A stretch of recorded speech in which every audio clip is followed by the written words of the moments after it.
just go all the way around to show you what has been done.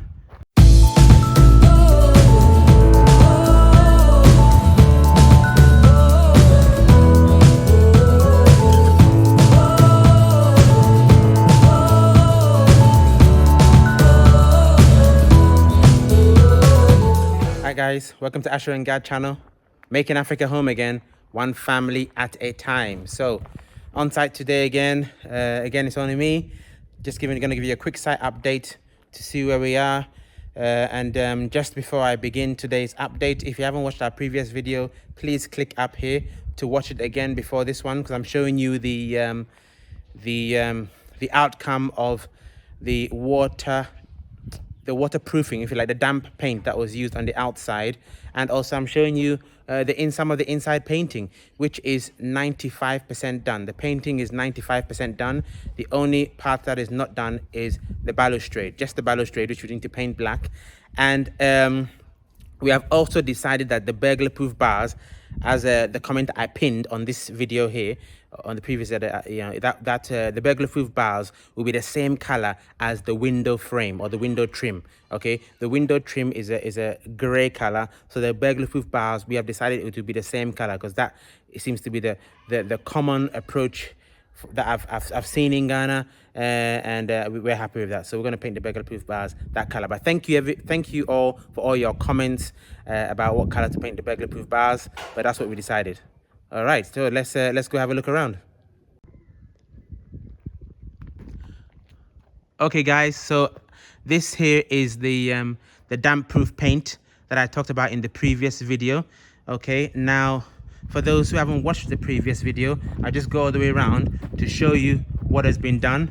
All right, now just to remind you guys, this damp proof paint is a primer. Okay, it is a primer, it's not a final paint. You will paint over this with the final paint for the house that we decide. Okay, but we've got this damp proof paint as a primer going all the way around the house.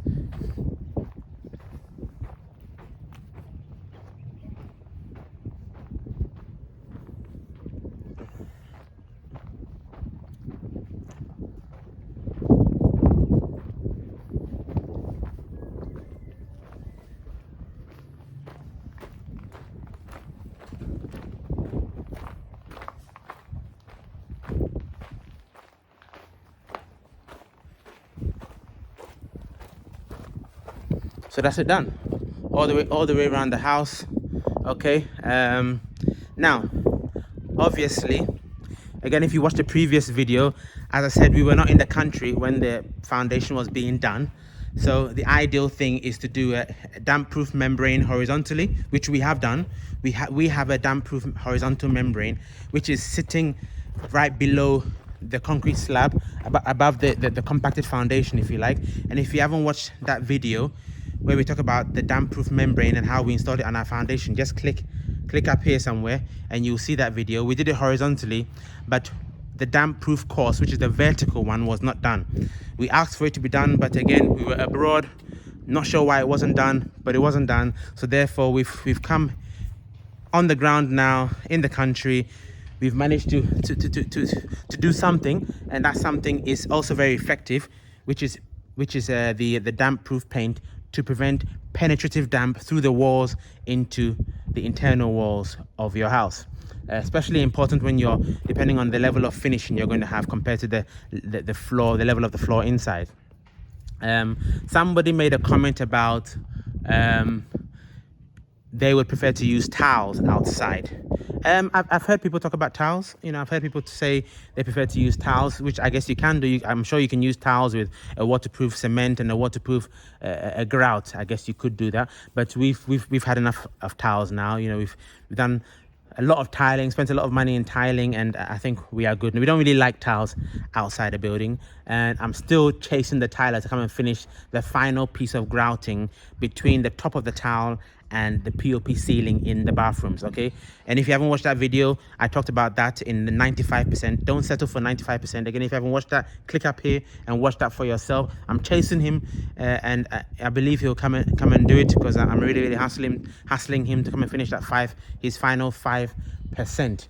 Okay, All right, so in another video, I'll talk about security systems. We've got security cameras all over the house, but I'll deal with that in another video. In fact, generally talking about security systems, I'll deal with all of that. But right now, let's have a little tour of the house so you can see the painting. Right now, as I said, everything, the walls and the ceilings have all been painted inside, with the exception of the burglar-proof bars and the balustrades themselves. Now, the balustrades will be painted black, and it's going to be an oil paint, I'm told by the painter. The burglar-proof bars, which you can see, I'm just outside, I guess obviously you can see the burglar-proof bars here.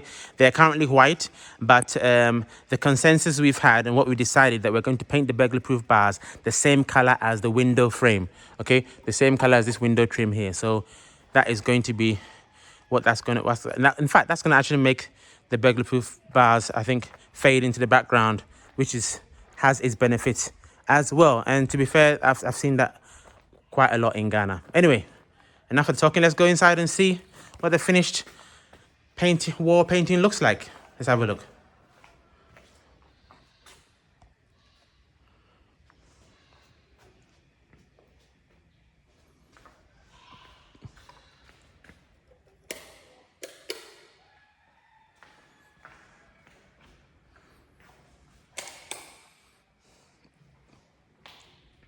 This is the living room, which is pure white. All right, pure white. And then you've got the other areas of the ground floor, and in fact, all the other walls are off that sort of white with a grey undertone. The pillars are a bit of more of a darker grey, just to make them stand out. You can see the difference right there. Okay, so this is the ground floor. All right, I'll take you upstairs in a minute. You can see the difference between white for the living room area and that grey undertone paint on the side of it. Okay, let's go. Where do we go now? Let's go upstairs. Let's show you upstairs. I'll just close this door and show you upstairs. These are the balustrades, which will obviously be painted as well. Let's turn these lights on. All of that be painted. Currently not painted, but it will be painted. Okay, somebody talked about there being dirt on the marble stairs whilst the work was being done. Not really an issue. It's water-based paint, emulsion paint, comes off very easily, very easily. Where we need to be more careful is when we are painting the balustrades and the burglar-proof bars, because that is with oil paint, and we have to be a bit more careful there. So let's go upstairs and see what the painting looks like there. I can't get into the rooms right now because we've locked them all, but let's just have a look at the circulation areas instead. Oops, what are they? I still have to remind myself of my switching principles here, or the light switching principles. It's on paper design, but you kind of forget them. All right, so here we are. Okay.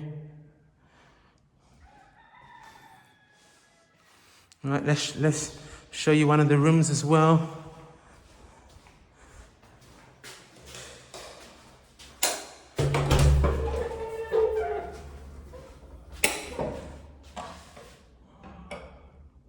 Pretty good. Painting's been well done, I must say. Painted, even the top of the skirting has been done pretty well. All right. Oh, good, really. Oh, good. Really nice. Like the result. Really good result to that there. Good stuff. Good. So that's an example of the bedroom paint, as you've seen. I think I'll bring the painter back to do the balustrades with oil paint and the burglar-proof bars, which will be the same. Let's have a look at it from the inside. Will be the same color as the window frame. That sort of dark gray. That's the color they will be. Well, that's what one has decided at the moment. So yeah. That's where we are now. So what's the next steps to do now? I've just spoke to the electrician. he's got he's got his last 5% to do, and his last 5% involves writing the distribution chart. Okay, now it's very important to write the distribution chart. What is the distribution chart? The distribution chart is basically on your distribution board, you go to every single circuit to write what that circuit is feeding. So if it's feeding air conditioning in the kitchen, you write it. Borehole pump, you write it. You know, air conditioning in master bedroom, there's socket here, socket there, socket there, everywhere. You need to know what every single breaker, what every single circuit is feeding, so that you know what to isolate, what to turn off, and you know what you're turning off. So he needs to come and do that, the distribution chart. He needs to come and fix a few final sockets that we hadn't done because of some other issues. There's a final bit of LED strip he needs to install. So that's his final 5% to be done tomorrow. After that, we've still got a bit of leveling correction being done outside, and then the compaction will be done on Saturday. The curb lane will be done. We're going to actually do we're going to actually do a bit of a temporary landscaping. I'll show you that in a minute. We're not quite ready for the full-blown landscaping at this moment in time, so we're doing what we need to do to move in. So let me just explain that as we go outside. So what we're going to do outside, guys, is we're going to lay some curbs. We're going to lay some curbs. We know we've talked about laying curbs to divide the plot already. We're going to lay some curbs this way as well, yeah, which is just that way. We're going to lay some curbs that way, and then we're going to fill this area here, this area up to that wall along here. We're going to fill all of that with quarry dust. Okay, we've got quite a bit of quarry dust outside. We're going to fill it all with quarry dust, which will be behind the curbs. And the reason why we're using quarry dust is basically it's not sticky. It's quite firm. When it rains, it won't be muddy, it won't be sticky, and we can come inside and still keep the inside of the house clean. That's just a temporary measure. Okay, temporary measure for now. Later on, when we are able to, we will do the full-blown landscaping. But for now, we're going to just do temporary quarry dust. Okay, because again, it's just minimal for us to move in. It's just minimalistic stuff. We're doing what we need to do to moving. Obviously, we need to start looking at the toiletries now, the bathrooms, the jacuzzi, the shower, and I think we're going to go to Twyford. There's a big Twyford store in Achimota, I'm told, which has a fairly well-priced bathroom, toilet, showers, etc. I think I'll probably avoid the Spintex Road people for this particular aspect. I've seen some good quality Twyford bathroom fittings, and I think we're going to go and have a look at those. I guess we'll compare with Spintex as well, and maybe China Mall, and see how we get on. Okay, guys, thanks very much for watching this episode. As usual, like, share, subscribe, hit that notification button so you always be aware when we upload a new and educational video for your viewing pleasure. All right, well, it's Kemesia from God Who's Not Here Now, and for me, guys, Yebeshia. See you next time.